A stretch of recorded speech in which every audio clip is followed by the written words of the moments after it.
Sending a rest in peace to James Earl Jones, who passed away Monday at age 93. This was announced by one of his representatives that he passed away at his home in upstate New York, surrounded by family. You guys, I mean, James Earl Jones, we were talking about earlier, everybody be like, everybody knows that. This is a voice, this is a face that everybody knows. That is a fact. Yes, it is. Because of Darth Vader. That is a fact. I think different people know him for different reasons. Darth Vader and Mufasa? Yeah, I was about to say, because Mufasa, for me. There's not Darth Vader and Mufasa got him. 100%. Yes. Easily. Yes. And a lot of people don't know that he, for a long time, was the This Is CNN. When you hear CNN, and it's like, This Is CNN. I seen that yesterday. A lot of people didn't know that. I saw people reacting to that on Twitter. But, so he passed away at age 93. Just legendary. He was, one of few EGOT winners, which means you have a Emmy, Grammy, Oscar, and a Tony. Yep. His career spanned across television, stage performances, film. But we do have some of his iconic clips or sounds. Let's take a listen to him in Star Wars as Darth Vader. I am your father. I am your father. I've never watched a Star Wars movie in my life, but I know James Earl Jones is the voice of Darth Vader. Nah? Same. That's different. Yeah, I watched Star Wars. I never watched Star Trek. I watched Star Trek. I never watched Star Trek. I didn't watch either. And then let's listen to him in in Lion King as Mufasa. A king's time as ruler rises and falls like the sun. One day, Simba, the sun will set on my time here and will rise with you as the new king. That just feels like a hug. Those days of like the original Lion King, it's like when everything was so simple in my life. It don't matter what your race is, your ethnicity is, your sexual identity, where you like to put your penis. You know Mufasa and Darth Vader. You know Mufasa and Darth Vader. What about my favorite one? Coming to America. Let's so you want to sow your royal oats? No, it's not that. You're right. Get out, see the world, enjoy yourself, fulfill every erotic desire, and in 40 days, you will come back and marry your money. Oh, that was your favorite. Go ahead. Coming to America is my favorite movie. Do your ever. favorite. Do your sow the royal oats dance you just did. Nope. Do it That's again. not my favorite line from that Sow movie. your royal oats. You really get to hear his voice when he says, "My son works. My son works. My son works." Yeah, so rest in peace to him. Like he's literally like all of our lives for a 93 years old. That's 93. A beautiful, long, amazing life, man. Drop on the clues bombs for James Earl Jones. So yesterday, remember I told you guys that we had been told by the director of the Miami-Dade Police Department that they were going to be releasing the body cam of Tyreek Hill's arrest. Yep. So they did it yesterday. In a statement, they said, in our commitment to transparency and maintaining public trust, we are releasing a body-worn camera. They made it clear that normally they do this after the investigation is complete, when they do have to investigate into different arrests and things of that nature, detaining, because he was detained, not arrested. But I can't tell. But this time they did it prior to. So this is 105 minutes total, 33 seconds. We're not gonna listen to all of that. But they released this the day following the incident because they want to reinforce that this department is committed to keeping the public informed. So let's take a listen to the Tyreek Hill body cam. Don't knock on my window like that, man. Don't knock on Why don't you have your seatbelt on? Don't knock on my window. Why don't you have your seatbelt on? Don't knock on my window like that. Why you have it up? Just get my ticket, bro, so I can go. I'm finna be late, gang. Do what you gotta do. Hey, keep your window down. Keep your window down. Don't tell me what. Keep your window down. I'm gonna get you out of the car. As a matter of fact, get out of the car. Get out of the car. Give me that. I'm gonna break that window. Get out of the car. We're not playing this game. Get out. Get out. Damn. What part of blood don't you understand? Hey, Drew, I'm getting arrested, Drew. I'm getting out, bro. God damn, twin. When we tell you to do something, you do it. You understand? I'm getting out. You understand? Not what you want, but what we tell you. You're a little confused. I'm getting out, bro. Too late. Too late. Hold on, bro. I just had surgery on my knee. I just had surgery on my knee, bro. I just had surgery on my knee, bro. I just had surgery in your ears when we go there. Chill, bro.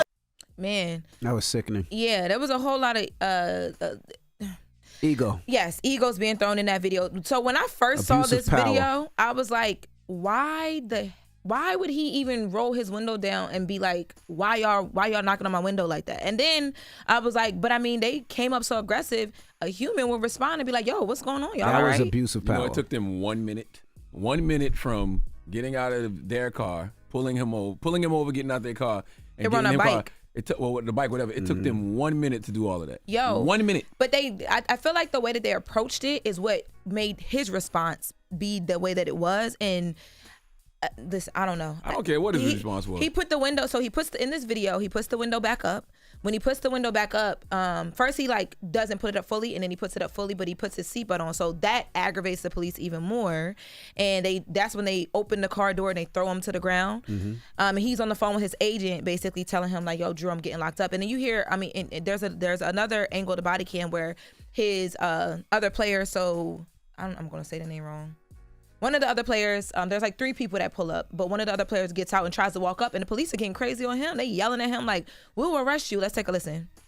Hey, man, they got Tyreek. The cops over here beating on him, man. They over here beating on Tyreek, Listen, man. big man, just get in the car. Hey, Drew, you gotta come, man.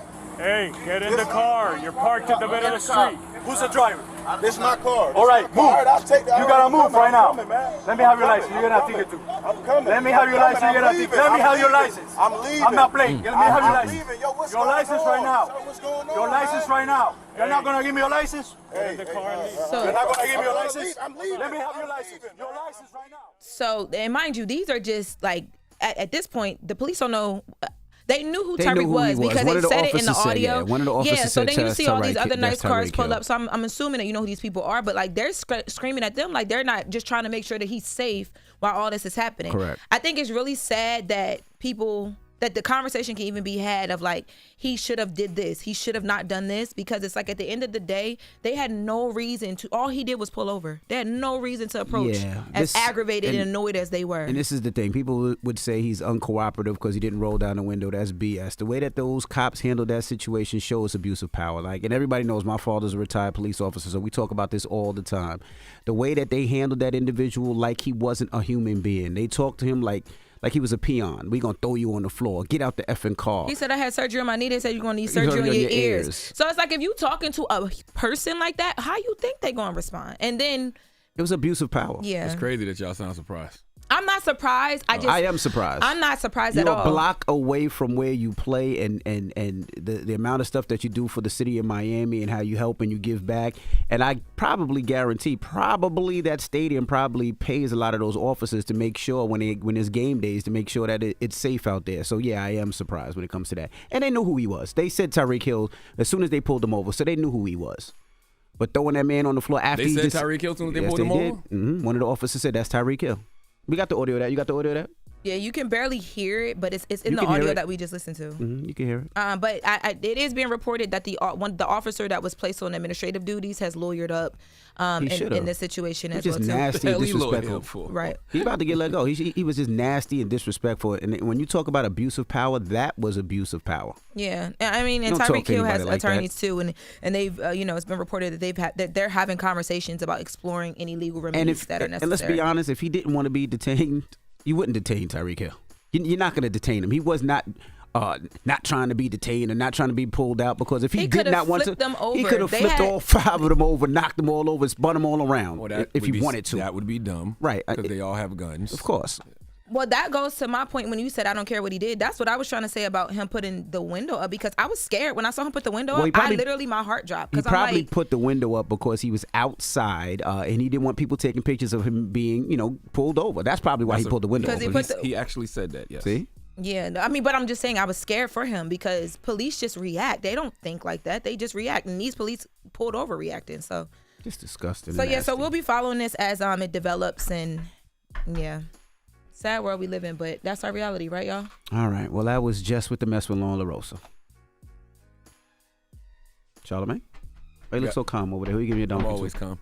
No, you are not. Donkey of the day is going to those Miami-Dade police officers who pulled over Tyreek Hill. They need to come to the front of the congregation. We would like to have a word with them, even though their names have not been released. Of course not. I don't know why we're acting like we're surprised about any of this, but we'll discuss. And then we'll open up the phone lines and discuss it. 800-585-1051. What are your thoughts? What do you think when you seen that yesterday? We'd love to hear from some officers as well, too. Call us up. It's The Breakfast Club. Good morning. Wake that ass up. Earl in the morning. The Breakfast Club.